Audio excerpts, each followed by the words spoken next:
Hunter Biden's attorneys have told the Department of Justice that if he's charged with owning a gun as a drug user, which is illegal, they will argue that that law is unconstitutional under the Second Amendment. Less than a year ago, the Supreme Court handed down a precedent-changing ruling, putting many gun carry and ownership bans at risk. I think this is very interesting. So he's ready to go to bat for the Second Amendment.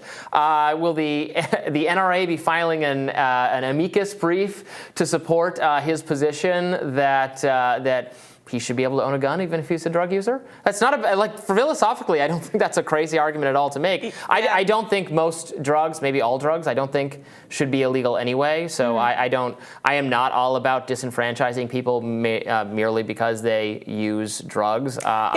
Using drugs and operating a gun while on drugs are two different things. Absolutely. Right. So imagine, there are a lot of dangerous tools in the world, and we say that you can't drive a car while on drugs, but there's no law against getting a license because you have a drug conviction in your past or anything like that. Reckless driving is and should be illegal. Driving in a state of significant impairment. Right. That should be something that causes you to suffer penalty because that's not okay. Just using the drugs or drinking or whatever it is responsibly. That should be fine. So yes, exactly. If you're doing it, while wielding a gun on the sidewalk or something, then no, that should be improper. Yeah, and there's an inconsistency there. Totally. Alcoholics can buy a gun, but drug users can't buy a gun. Weed users, even though it's legal in so many states now. People who abuse alcohol are certainly more likely to misuse firearms than people who are on pot or something. Now, of course, Hunter Biden's struggle with addiction it was cocaine. It's much more than just exactly. Whatever else. And there's been other things pictured in some of these videos that have been the subject of a lot of attention. But it's a very interesting posture here, and I would be very curious to see how the Second Amendment community weighs in on this. Do you have any guesses? What's the over-under on getting that amicus brief from the NRA? Well, I don't know, frankly. Obviously, there's, it's frustrating times because, a decade or two or three ago, when we lived in times that weren't so just disgustingly partisan, everything polarized and oriented around, the NRA was an organization that was not as explicitly Team R. The ACLU was an organization that was not as explicitly Team D. You used to have issue organizations, and it still happens to some degree, but issue organizations used to be a lot more willing to, they were working with people on both sides because the ideas that the two sides had, the R's and the D's, weren't as rigidly crystallized and formed as they are now. Now, this is a world where the NRA was operating its own kind of media division where its spokesperson was bashing in the camera of the mainstream media's lies, not specifically about gun issues, but just because the media is against conservatives and they're on the conservative side.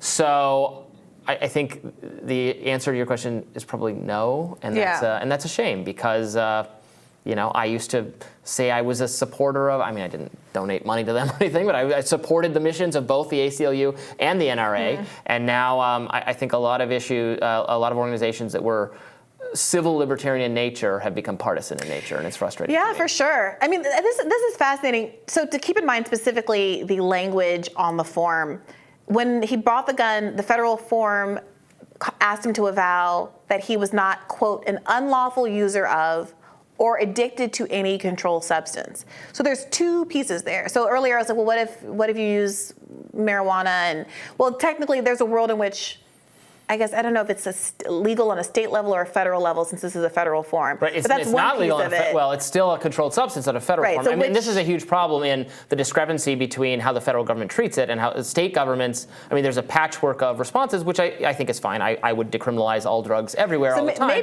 But I think states should, experiment with different policies. But on the federal level, it's still marijuana is on the same scheduling as anything else. So what if this ends up being a path, if they want to challenge the constitutionality of this restriction on the federal form, What if they also end up challenging the Constitution, challenging some of these federal drug laws, which Joe Biden said he was going to do a little something on during the campaign. He was pushed. Yeah, where's that? I mean, you talk about how Joe Biden has disappointed young people, students on the loan question. What about drugs? When are they going to have some weird personal hang-up about legalizing marijuana? It's so overwhelmingly popular on a bipartisan basis.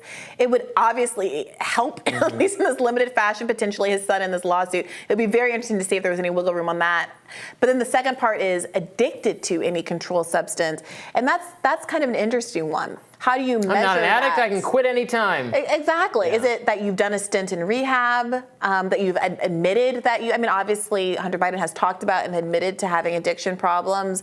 Is it that you submit to a psychological assessment and they establish whether or not you're addicted at the time that you filled out the form, which could have been years in advance? I mean, this is a tricky standard for a lot of reasons.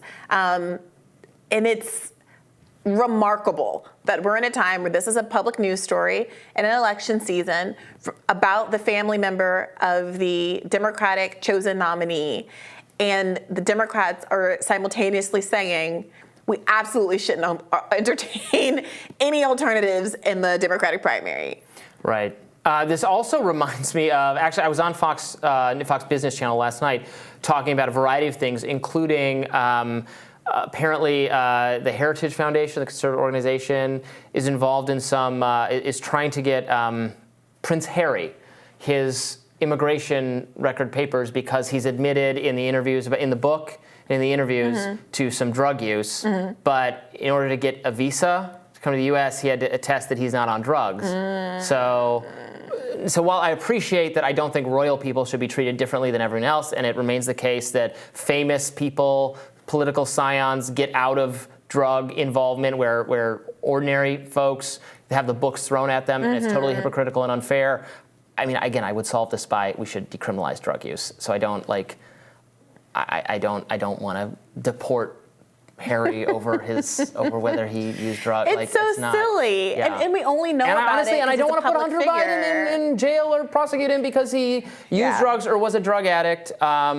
And own guns. Obviously, if he literally used a gun inappropriately while on drugs, that should continue to be a crime. So this is what we're interested, that's not the part of that's the salacious part of Hunter Biden's part, but it's not the relevant part. So this is all according to the Gun Control Act of 1968. This is from a Politico piece.